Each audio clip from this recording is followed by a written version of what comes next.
మీరు కూడా పైకి రండి.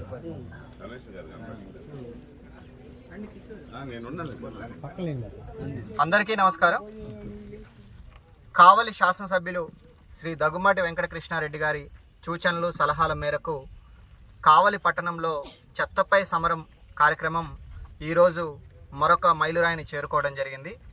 ఇప్పటి వరకు మనము గత సంవత్సర కాలం నుంచి ఈ కార్యక్రమంలో ముగ్గు మొక్క ప్రార్థన అనే కింద ప్రతి చోట ఎక్కడైతే డంపింగ్ పాయింట్స్ ఉన్నాయో ఆ డంపింగ్ పాయింట్స్ అన్నిటిని కూడా క్లియర్ చేసి మనం అక్కడ తులసి వనాలు మొక్కలు నాటి ఆ ప్రాంతాలన్నిటిని కూడా ఆహ్లాదకరంగా మార్చడం జరిగింది.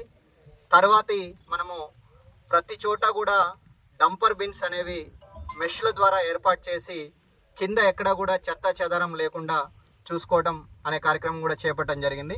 తర్వాత ప్రతి ఇంటిలో కూడా తడి చెత్త పొడి చెత్త వేరు చేయడానికి 3 రకాల బిన్స్ కూడా మనము కొన్ని వార్డ్స్లో కూడా పంపిణీ చేయడం జరిగింది.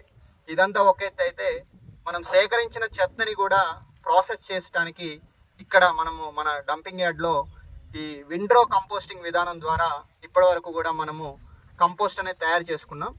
అయితే ఈ కంపోస్ట్ తయారు చేసిన దాన్ని మనము జల్లెడ పెట్టడానికి సీవింగ్ మిషన్ ఒకటి ఈరోజు మనం ఇక్కడ ఏర్పాటు చేసుకోవడం జరిగింది. అలానే మనకి మార్కెట్ నుంచి వచ్చే వేస్ట్ కానీ కూరగాయల వేస్ట్ కానీ